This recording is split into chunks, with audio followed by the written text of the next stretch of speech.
नई ज़मीन नया जंग का मैदान मशरिक़ वस्ता एक बार फिर कशीदगी के दहाने पर अमेरिका ईरान पर एक दफ़ा फिर हमले का सोच रहा है और इस दफ़ा दो मुख्तलिफ ममालिक को इस हमले में इस्तेमाल किया जाएगा।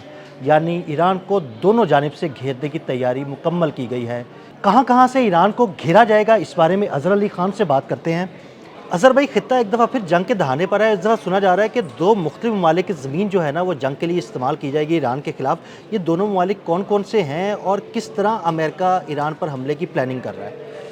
अमेरिका आदिल भाई एक बहुत बड़े हमले की तैयारी कर रहा है और उसको बस अब फाइनल टचेस दे रहा है। जिस तरह से सामने आ रही हैं मीडिया रिपोर्ट्स, और उसमें बताया जा रहा है कि डोनाल्ड ट्रंप को बताया जा रहा है कि हम किस तरह अब एक नए अंदाज से, नए ज़ाविये से ईरान पे वार कर सकते हैं।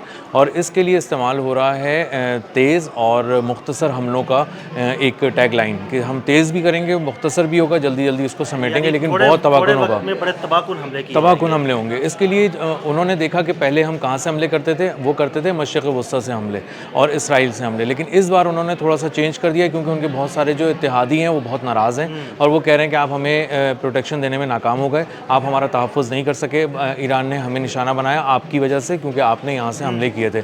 तो अब उन्होंने इसको थोड़ा सा शिफ्ट करके उर्दून की तरफ चले गए। अब ये चाह रहे हैं कि ईरान को दो तरफ से घेरें, पीछे इसराइल है और इस तरफ उर्दून है। और उर्दून में इन्होंने अब इसका एक बहुत बड़ा सबूत ये है कि किस तरह ये लोग कर रहे हैं। ये अपने थार्ड और पैट्रियट सिस्टम जो है मिसाइल के, वो इन्होंने मूव किए हैं वहाँ पर, उर्दून मूव किए हैं और वहाँ की जो एक बेस है उसको उन्होंने मुकम्मल तौर पर फ़ाल कर दिया है। वहाँ जंगी साजो सामान भी पहुँचाया है, जो अब मजमूई तौर पर हम देख रहे हैं कि बहुत ज़्यादा ट्रैफिक, एयर ट्रैफिक बढ़ गया है मशरिक़ वस्ता में फ़ौजी तैयारों का। वहाँ पे जो कार्गो तैयारे हैं, ट्रांसपोर्ट तैयारे हैं, वो बहुत ही तेज़ी से आ रहे हैं। पिछले दिनों 15 से ज़ायद तैयारे तो मशरिक़ वस्ता में दाखिल भी हो गए हैं। जी, जी, जी, बिल्कुल ऐसे ही है। 15, कहीं 17, कहीं 31 की भी फिगर आ रही है। और लेकिन इतना ज़रूर है कि अगर ये 2-3 भी हों तो भी बहुत होते हैं, 15-17 तो बहुत ज़्यादा होते हैं। तो ये जब लाके यहाँ पे पैट्रियट और थार्ड का सिस्टम इन्होंने पहुँचा दिया है उर्दून में, ये बिल्कुल एक कन्फर्म रिपोर्ट है। इसको बहुत ही क्रेडिबल जगहों ने कन्फर्म किया है। और इसी के साथ-साथ उन्होंने अब इसराइल को भी एक मरकज़ बनाने का फ़ैसला किया। इसराइल में उन्होंने किया ये है कि जो उनका तेल अवीव का बेन गुरियन एक एयरपोर्ट है, वहाँ पे उन्होंने अपने कुछ टैंकर तैयारे जो थे KC-135 तैयारे वो पहुँचाए हैं। इसके अलावा कुछ माल बरदार तैयारे भी पहुँचाए हैं, फ़ौजी साजो सामान वाले। ये कर रहे हैं इसराइल को उस तरफ से मजबूत और इस तरफ से उर्दून को मजबूत। अब इसराइल में इन्होंने F-16 तैयारे भी पहुँचाए हैं। अच्छा, पहले ये हो रहा था कि इसराइल खुद हमले कर रहा था। जी, जी। अमेरिका के तैयारा बरदार बहरी जहाज़ थे और मुख्तलिफ बेसिस से वो हमले कर रहे थे जो मशरिक़ वस्ता में है। इसराइल अपने अलग हमले कर रहा था, लेकिन अगर अब ये इसराइल में उतर रहे हैं तैयारे और वहाँ से बेस बना के ईरान पर हमले किए जाएंगे, तो इसका मतलब है कि बड़ी ग्राउंड बनाई जा रही है वहाँ। ऐसा ही है वहाँ पे। अब इसराइल को अंदाज़ा हो गया कि अगर जब वो हमले करता है तो फिर अमेरिका वहाँ पे तो नहीं होता। तो उसके 2-3 जो मल्टी लेयर डिफेंस सिस्टम थे, एरो 3 था, डेविड स्लिंग था और एक और था आयरन डोम, तो ये मुकम्मल तौर पे तबाह हो गए, नाकाम हो गए ईरान के सामने। तो अब उनको अंदाज़ा है कि यहाँ पे भी अब अमेरिका को ही खड़ा करो, यहाँ पे हम क्यों मरें, हम क्यों तबाह हों। तो अब जो कुछ भी तबाह हो वो अमेरिका का इसराइल में ही तबाह हो।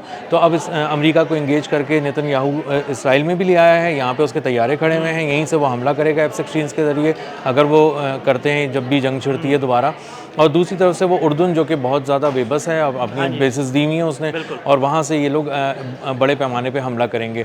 अब इन्होंने इसके लिए किया ये है कि इन्होंने बहुत सारी मुख्तलिफ जगहों से अपना थार्ड और पैट्रियट सिस्टम उर्दून पहुँचाया है। उसकी एक वजह ये भी है कि ये चाहते हैं कि मशरिक़ वस्ता में कोई एक मकाम ऐसा ना रहे जहाँ पे आसानी से ईरान इनको शिकार कर ले जवाबी हमलों की सूरत में।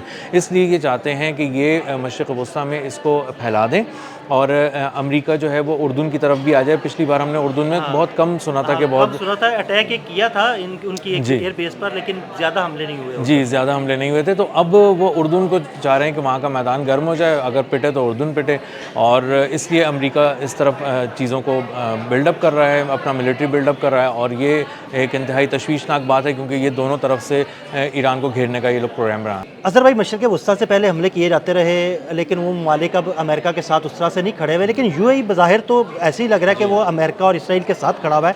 वहाँ पर इजरायली फ़ौजी भी आए हैं, वहाँ पर इजरायली डिफेंस सिस्टम भी नस्ब किया गया है, तो क्या वहाँ से भी हमले किए जा सकते हैं? पहली बार इसराइल की तारीख में ये हुआ है कि उसका दिफाई निज़ाम उठाकर मुल्क से बाहर लेके जाया गया है और वो यूएई में नस्ब किया गया है। आयरन डोम उसका नाम है और वहाँ पे उन्होंने अपने तैयारे भी लेके गए हैं, अपने फ़ौजी भी लेके गए हैं और वो चाह रहे हैं कि यूएई को तहफ़्फ़ुज़ दें। अब वो तहफ़्फ़ुज़ तो क्या देंगे, लेकिन वहाँ से वो हमला करने की पूरी तरह तैयारी कर चुके हैं और यूएई एक बार फिर इनके ट्रैप में आने वाला है। और यूएई इस वक्त भी चाह रहा था कि हम जो है वो अपना कहीं ना कहीं उनके दिल में थी कि हम बदला लेने की कोशिश करें, तो अब वो तो नहीं ले सकते उस तरह से बदला, लेकिन वो इसराइल की पुष्ट पे रख के आप कह सकते हैं कि वो ये सारा काम कर सकते हैं। तो इसराइल जो है वो अब तीन तरफ हो गया एक तरह से। अगर आप अमेरिका इसराइल मिला लें तो ये लोग बैठे हुए हैं अब उर्दून में, ये बैठे हैं मुत्तहिदा अरब अमारात में और ये बैठे हैं इसराइल में।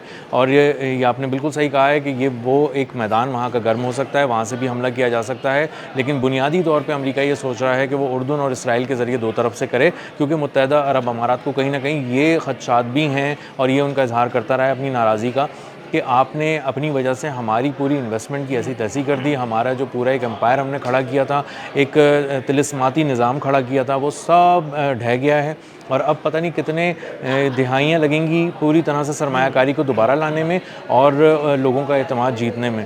तो इस वक्त जो है वो बुनियादी तौर पे दो तरफ से ये लोग घेरने का सोच रहे हैं और इसीलिए जब आप देखें कि इन्होंने हाइपरसोनिक का जो मिसाइल निज़ाम भी मंगवाया है अमेरिका ने, वो भी इसीलिए मंगवाया है ताकि ये कुछ उर्दून की तरफ ले जाएं, कुछ ये नस्ब कर लें, इसराइल में रखें और वहाँ से जो हाइपरसोनिक हमले भी हैं वो भी वहीं से करने की कोशिश करें। अच्छा अज़हर भाई, गुज़िश्ता जो ईरान के दिफाई हमले थे उनको मद्देनज़र रखते हुए आपको लगता है कि क्या अमेरिका पिछली नाकामी को इस दफ़ा अपनी कामयाबी में बदल देगा? उन्होंने कोशिश तो बहुत कर रहे हैं वो कोई, और इसीलिए बार बार सर जोड़ कर बैठे हुए हैं, इसीलिए अब तक कोई ऐलान नहीं कर रहे कि हम क्या करने वाले हैं। अब वो ना अब तक कोई कार्रवाई शुरू कर रहे हैं। अब वो हर कार्रवाई की जो उनकी पहले नाकाम हो चुकी है उसको बैठ के पढ़ते हैं, समझते हैं और कहते हैं कि ये हम उजलत में चले गए, ये हम गलत इन्फॉर्मेशन पे चले गए, ये हम जज्बात में चले गए, इसलिए इस्फहान में भी पिटे, हर जगह पिटे। अब उनको अंदाज़ा हो रहा है कि उन्हें अब एक ही फाइनल वार करना चाहिए, क्योंकि अब दुनिया में उनका बहुत मजाक बन गया है और लोग कह रहे हैं किसके हाथ में दे दी इतनी बड़ी फ़ौज तुमने कि जो दुनिया में मजाक करती फिर रही है, उसको पता ही नहीं जंग कैसे लड़नी है। हालांकि छोटी छोटी आर्मीज़ ऐसी हैं जो बहुत ही तदब्बुर से चलती हैं, वो इस तरह से मजाक नहीं कर रही होती। तो अब उनको स्ट्रैटेजी बनानी है। ईरान के सामने उनकी स्ट्रैटेजी इसलिए आसानी से नहीं चल सकती कि ईरान को पता है कि नए अहदाफ के साथ अमेरिका आने वाला है, नई शिद्दत के साथ आने वाला है। और अगर हम ये बात यहाँ खड़े कर रहे हैं कि थार्ड और पैट्रियट के सिस्टम उर्दून पहुँचा दिए गए हैं और इसराइल में तैयारियां हो रही हैं और फुटेजेस उसकी आ रही हैं, तो क्या ईरान उससे बेखबर है? बिल्कुल भी बेखबर नहीं है। वो अपनी तैयारियां कर रहा है, वो भी अपने हाइपरसोनिक मिसाइल पे कपड़ा मार चुका है, उसकी सफाई कर चुका है, वो भी अब चलाने वाला है और नए अहदाफ के बारे में बता रहा है। वो नए अहदाफ फ़िज़ा में भी होंगे, ज़मीन पर भी होंगे और ये अपना समंदरों में भी होंगे। तो ईरान को अब ब्लॉकेट भी तोड़ना है जो इसने समंदर में लगाया हुआ है अमेरिका ने। इसके साथ साथ उनको अब उर्दून पे भी तवज्जो देनी है और इसराइल पे तो वो दे ही रहे हैं, क्योंकि उनको पता है कि इसराइल एक ऐसा ज़ख़म है जहाँ से हमेशा जो है वो कुछ ना कुछ ऐसी चीज़ होती रहेगी शरपसंदी वाली कि वो वहाँ से ईरान पे हमला करें। तो ईरान कई एक ज़ावियों से सोच रहा है, रशिया उसके पीछे आके खड़ा हो गया, खुल के बात करने लगा है। अब दुनिया ये बात कर रही है कि आपको सीज़ फायर नहीं तोड़ना चाहिए। अब हमला करने के लिए सीज़ फायर जब आप तोड़ेंगे तो उसके बाद सबके हाथ आज़ाद हो जाएंगे, फिर जो कर सकेगा वो करेगा और आप रोक नहीं सकेंगे और ना आपके पास कोई जवाब होगा। बिल्कुल, बहुत शुक्रिया अज़हर भाई ने बड़ी तफसील के साथ इस सारे मामले पर रोशनी डाली। मज़ीद अपडेट्स के लिए हमें फॉलो करते रहें। अदील अहमद और अज़हर अली खान को इजाज़त दीजिएगा। अल्लाह हाफ़िज़।